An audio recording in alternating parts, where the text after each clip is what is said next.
अस्सलाम वालेकुम नाज़रीन, शोएब अल्ताफ़ हाज़िर खिदमत है पोस्टमार्टम के नाल। तो 13 तरीक हो गई जनवरी की। अज किदा दिन लंघी जाते उठते जाए जिमें आओ जा रहा आओ जा रहा आओ जा रहा। जुम्मतुल मुबारक है जनाब दिन। कमीज शलवार तुहानूं पता नहीं ना लग रही होनी, उदा मैं जुम्मे वाले दिन पाई होंगी अक्सर। तो खास खबरां तो शुरू करते हैं। सब तो पहले जनाब टाकरा जारी है, दुआवां करो। ये दुआवां वाले ही है सारे। पाकिस्तान तो न्यूजीलैंड वाला टाकरा जिहड़ा क्रिकेट अपना शायकीन वास्ते। जनाब अली लंदन च प्रैस कॉन्फ्रेंस पाकिस्तानी वज़ीर की गल करते हैं। पंजाब ने वड्डे भाई होने का सबूत दिता, गल करते हैं। तो बर्फबारी की वजह तो कुछ रस्ते बंद हो गए ने, तुहाडी गाइडलाइन वास्ते बहुत ज़रूरी है। तो गर्मा गर्मी जी अपना MQM की वो डिस्कस कर लाँगे आप। बलदियाती इंतखाबात जिहड़े सिंध अज की सब तो वड्डी गल तो यही है। तो फवाद चौधरी साहब ने भी एक प्रैस कॉन्फ्रेंस की। प्रैस कॉन्फ्रेंस का सीजन है, जिदा ना सर्दियों का मौसम आ, गर्मियों का मौसम आ, ये अजकल प्रैस कॉन्फ्रेंसा का मौसम चल रहा जनाबे वाली। लो उतो शुरू करते हैं ज़रा अपना स्पोर्ट्स तो। ज़रा खेल दे विच फिर तुहानूं पता कि आप चौका छक्का मार जाइदा। तो जनाबे वाली मैच से अज पाकिस्तान वर्सेस न्यूजीलैंड का तीसरा वनडे, तीसरा और फाइनल। एक वो जिते हुए, एक आप जिते हुए, यानी कि पाकिस्तानी। तो अज फौजी साहब बहुत अच्छा खेले ने। फ़खर जमान माशाअल्लाह 101 स्कोर बनाया, लेकिन उस तो बाद ये पता नहीं पाकिस्तानी खिलाड़ी रन्ना मगर क्यों लग जाते, रन आउट हो गया। और नहीं रन आउट मतलब नसद्या आउट हो गया। उस तो बाद जनाब हारस मुंडा जिहड़ा अच्छा फार्म च, लेकिन रन मगर वही रन आउट। तो नाज़रीन जे इत्थे दो बंदियां दी मैं तारीफ ना करा, एक शान मसूद ते एक बाबर जिम्बाबर पर्ची। यार की भाई यह वाक़या होया, ऐसा आली शान आला नस्ल का बकवास खेल पेश करते हैं ये दोनों भाई। आए धड़म आउट, आए धड़म आउट। साड़ी की है मसलन, ये मैं लगता कि कप्तानी की बुच्ची यारकां पै जानी, जिन्होंने असीं पंजाबी च कहने। बहरहाल अच्छा खेले ने जनाब पाकिस्तानी। अज 281 स्कोर का टारगेट दिता है। तो मैच जारी है, हुण देखो वह फैसला की होंदा है। वीडियो अपलोड करनी जरूरी सी, इस करके मैं जरा ना तुहाडे तक पहुँचदे भी टाइम लगना। हो सकता जो तुहाडे कोल पहुँचे उदों फैसला आ ही गया होवे, एवें ना गालां कड्डिओ बाद च, टाइम लगता थोड़ा जिहा। जनाबे अली इस तो बाद सब तो वड्डी जिहड़ी ब्रेकिंग न्यूज़ सी, वो सी सिंध के बलदियाती इंतखाबात की गर्मा गर्मी। अच्छा, इलैक्शन कमीशन ने हुकूमत की दरखास्त जी सी, हुकूमत ने बड़े मुअद्दबाना गुजारिश है कि बंदा को घर पर बहुत ज़रूरी काम है इसलिए इलैक्शन नहीं करवा सकता, उन्होंने फड़का के परे मारिया। उन्हें कहा नहीं 9/15 होने ही होने इलैक्शन, हर सूरत होने आ, कोई मुअखर नहीं करने असी। तो हुण फड़ लो पै गई जनाबे अली। अज फिर जिहड़ियां ना साडियां गुनाहगार अखां ने वह मंजर देखे भी MQM दे इकट्ठे हो गए सारे। मैं तुहानूं दस्सिया अगे लगातार दस रहा कि मुल्क कौम के वसी तर मफाद दे विच जिहड़ा ये सारे धड़े जनाब फरूक सतार पार्टी अपना और की नां लईदा PSP वाले भाई, वो मुस्तफा कमाल एंड कंपनी, वो तो MQM दे सीगे खालिद मकबूल सदीकी ग्रुप। ये तीनों ही हो गया ना, यक खुरली एक जान तीन कालब, ठीक है। इको खुरली च पट्ठे खान लग पाया। मतलब बहादराबाद जनाब इन्होंने इजलास ते हम ये कर देंगे, हम वो कर देंगे। अच्छा, सब तो मजे की गल यह है कि तड़ियाँ बहुत सोहनियां ला रहे हैं। वो कोई फिल्मां का डायलॉग लगता, इन्नियां इंडिया दीयां फिल्मां यह देखते। वो की कहन डया सी कल, सरफराज धोखा नहीं देगा। लै वो मैम किहड़ियां फिल्मां तुसीं देखदे रहंदे, तुसीं आप बहुत वड्डियां फिल्मां खैरना माशाअल्लाह। अच्छा, एक कहन डया सी हम शरीफ क्या हुए लोगों ने बदमाशी शुरू कर दी। मेरे ख्याल वह की नां लईदा शाहरुख खान की किसी फिल्म का डायलॉग है कि भाई फिल्मां चों बाहर निकलो, फिल्मां बंद करो तो इधर तवज्जो दिओ। तवज्जो तो उन्होंने खैर इन्नी दी है, सारे इकट्ठे हुए पे और तड़ियाँ ला रहे हैं मुसलसल। अच्छा, कह की रहे ने फरूक सतार साहब जो मैंने हासा उस तो आया, मैं किन्नी देरी बैठा हसदा रहा। फरूक सतार साहब कहते नहीं गिनती सही नहीं हुई। वो गिनती माफ़ करना मौसम इदां दा, मैं इनू कट नहीं बिल्कुल भी लावांगा।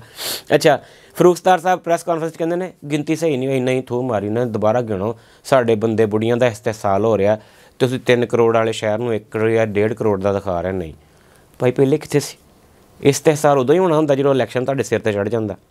बिल्कुल इहदे नाल ही रलदी मिलदी एक होर खबर भी सुन लो।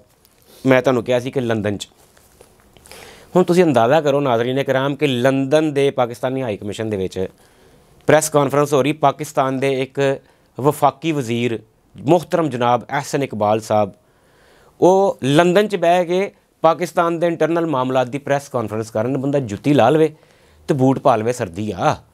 मैं हुण कोई ज़ाहिर उदां दे लफज इस्तेमाल नहीं कर सकदा, समझ तुसीं सारा कुछ ही गए ਵੀ ਤੁਸੀਂ ਮਾਮਾ ਜੀ ਵਾਪਸ ਆਓ ਇੱਧਰ ਪਾਕਿਸਤਾਨ 'ਚ, ਇੱਥੇ ਆ ਕੇ ਜਿਹੜੇ ਕੋਈ ਸਟੇਟਮੈਂਟ ਦਾਗਣੇ ਦਾਗੋ, ਤੁਸੀਂ ਇੰਟਰਨੈਸ਼ਨਲ ਸਤ੍ਹਾ 'ਤੇ ਆਪਣੇ ਮੁਲਕ ਦਾ ਆਪੇ ਹੀ ਝੱਗਾ ਚੁੱਕੀ ਜਾਣ ਡਏ ਆ, ਤੂੰ ਖੁਦਾ ਦਾ ਖੌਫ ਹੀ ਕੋਈ ਨਹੀਂ ਕਰਨ।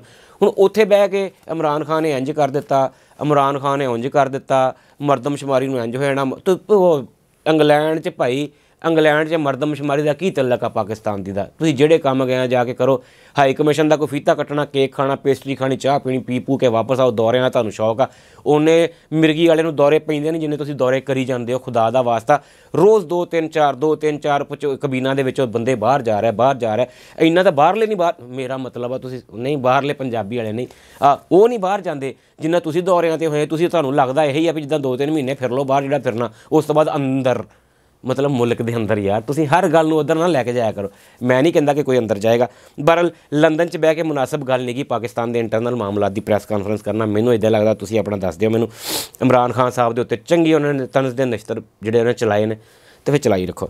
ਜਨਾਬ ਅਲੀ ਪੰਜਾਬ ਨੇ ਵੱਡਾ ਭਰਾ ਹੋਣ ਦਾ ਸਬੂਤ ਦਿੱਤਾ ਫਰਾਗ ਦਿਲੀ ਦਾ। ਪਰਵੇਜ਼ ਲਾਈ ਸਾਹਿਬ ਅਗਰਚੇ ਉਹਨਾਂ ਨੇ ਅਸੈਂਬਲੀ ਡਿਜ਼ੋਲਵ ਕਰਨ ਦਾ ਦੇ ਦਿੱਤਾ, ਗਵਰਨਰ ਨੂੰ ਪਹੁੰਚ ਗਿਆ, ਸਾਈਨ ਹੋ ਗਏ ਨੇ, ਲੇਕਿਨ ਬੜੀ ਅੱਛੀ ਗੱਲ ਇਹ ਵੱਡੇਪਨ ਦਾ ਸਬੂਤ ਉਹਨਾਂ ਨੇ ਇਹ ਦਿੱਤਾ ਹੈ ਕਿ ਆਪਣੇ ਜਿੱਦਾਂ ਉਹ ਨਹੀਂ ਸੀ ਕਹਿੰਦੀ ਮਰੀਮ ਔਰੰਗਜ਼ੇਬ, ਆਪਣੀ ਤਰਫ ਸੇ 2000 ਦੇ ਰਹੇ हैं पाकिस्तानी कौम को।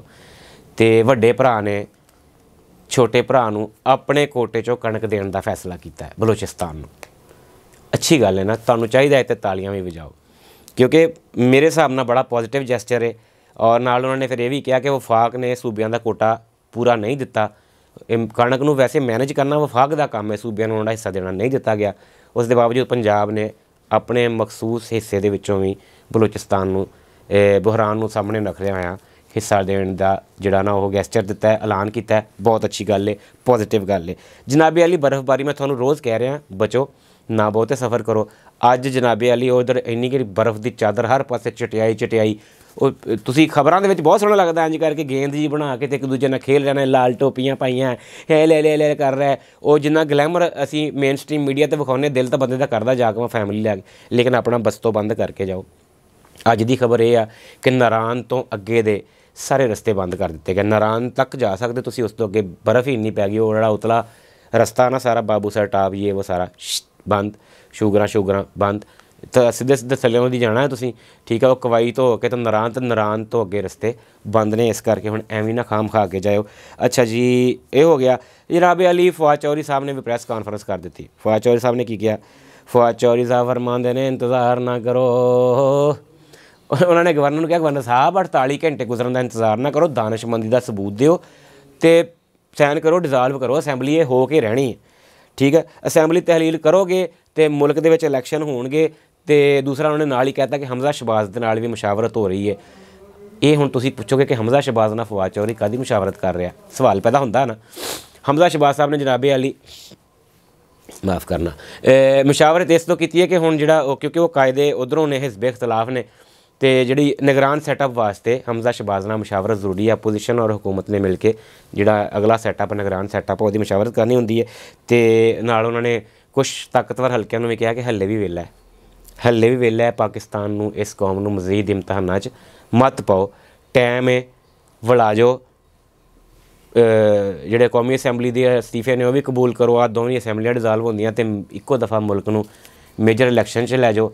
ਇਸ ਕੌਮ ਨੂੰ, ਇਸ ਮੁਲਕ ਨੂੰ, ਇਹਦੀ ਆਵਾਮ ਨੂੰ ਡਿਸਾਈਡ ਕਰਨ ਦਿਓ ਕਿ ਇਹ ਆਪਣਾ ਇਕਤਦਾਰ ਜਿਹੜਾ ਉਹ ਕਿਹਦੇ ਹੱਥਾਂ 'ਚ ਦੇਣਾ ਚਾਹੁੰਦੇ ਨੇ, ਔਰ ਫਿਰ ਉਸ ਤੋਂ ਬਾਅਦ ਜਿਹੜਾ ਵਾ ਮਿਲ ਜੁਲ ਕੇ ਸਾਰਾ ਇਹਨੂੰ ਚਲਾਓ। ਜੋ ਹੋ ਗਿਆ ਸੋ ਹੋ ਗਿਆ, ਲੇਕਿਨ ਹਲੇ ਟਾਈਮ ਹੈ ਮਜ਼ੀਦ ਇਸ ਮੁਲਕ ਨੂੰ ਇਮਤਿਹਾਨਾਂ 'ਚ ਮਤ ਪਾਓ। ਮੇਰਾ ਖਿਆਲ ਆ ਕਿ ਮੇਰੇ ਕਾਗਜ਼ ਦੇ ਉੱਤੇ ਕੱਖ ਵੀ ਨਹੀਂ ਹੋਰ ਰਹਿ ਗਿਆ, ਸਾਰਾ ਕੁਛ ਮੈਂ ਤੁਹਾਨੂੰ ਦੱਸਤਾ। ਮੈਚ ਦਾ ਵੀ ਹੋ ਗਿਆ, ਲੰਦਨ ਵਾਲੀ ਕਾਨਫਰੰਸ ਵੀ ਦੱਸਦੀ ਹੈ, ਗੰਦਮ ਦਾ ਕੋਟਾ ਵੀ ਦੇ ਦਿੱਤਾ, ਰਸਤੇ ਵੀ ਨਾਰਾਨ ਤੋਂ ਅੱਗੇ ਮੈਂ ਬੰਦ ਕਰਾਤੇ ਆ, ਅਤੇ ਫਵਾਦ ਚੌਧਰੀ ਸਾਹਿਬ ਦੀ ਵੀ ਤੁਹਾਨੂੰ ਗੁਫ਼ਤਗੂ ਸੁਣਾਤੀ। ਅੱਜ ਵਾਸਤੇ ਇੰਨਾ ਕਾਫੀ ਹੈ।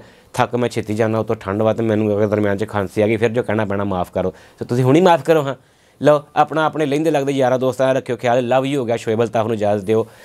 ਰੱਬ ਰਾਖਾ।